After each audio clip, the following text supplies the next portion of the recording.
Alabama State is now 4-0 on the season. I have no idea why I said 3-0 on the previous video.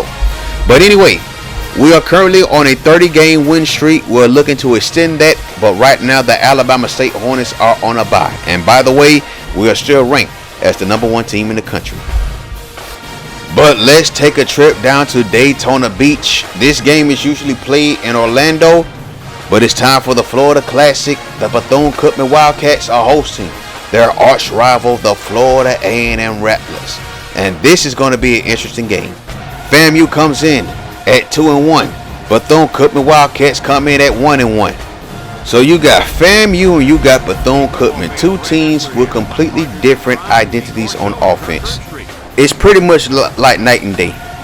FAMU likes to do heavy passing. Bethune Cookman loves the option. They love running that thing down your throat. So here goes Florida A&M on offense.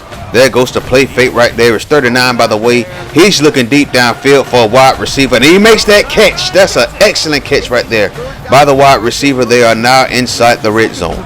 But just like you got good FAMU in this series, you also have bad FAMU in this series. So let's take a look right here. Here's the snap at the 19. Y'all, he fumbled the ball. See what I'm saying? FAMU has been mad and consistent throughout the series, but they have done more winning than they have losing, by the way. So Bethune Cookman got 3 backs in the backfield. They give it to Jackson. Oh, look at him. Made that man miss. He did the moonwalk right there. And then he goes into Rattler territory. 1st and 10.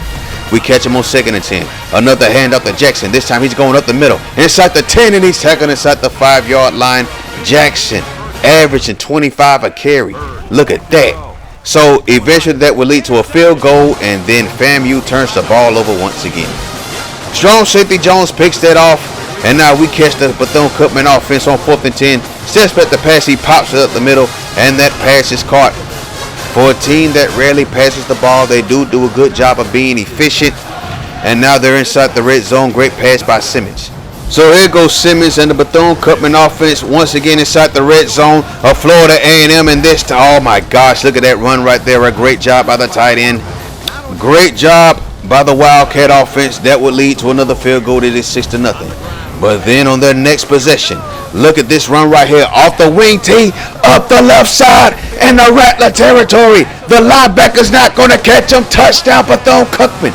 What a run off the wing formation. No, take that back. That wasn't wing. That was wishbone formation. My bad. A good job of going through that crease. And this time it's all about just outrunning the linebacker. He had no chance of catching him.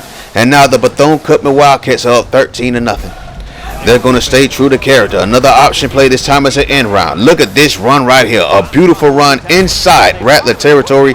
They go into the red zone. An excellent run by Schmidt. Schmidt having a game of his life right now. The blocking on this play is absolutely superb. From the offensive line to the tight end to the wide receivers. Absolutely crazy. So now we go later on in the game, and the Wildcats are forced to punt.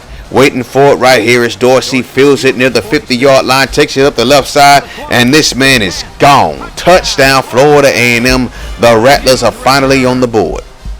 So here goes Simmons in the Wildcat offense once again. This time it's a handoff. They give it back to Jackson. Jackson goes up the right side, and he calls game. Touchdown Bethune Cookman. And that's a wrap, ladies and gentlemen. The Wildcats did a good job on the ground, dominated the line of scrimmage, and they defeat the Florida A&M Rattlers 23-6. Bethune Cookman improves to 2-1 on the season. Great job by the Bethune Cookman offense, dominating the line of scrimmage and dominating on the ground. Florida A&M just couldn't stop them. They are now, I believe it's 2-2. Yep, FAMU's 2-2 on the season. So last week we had 3 Alabama State Hornets on the Heisman watch list. This week we only have 1.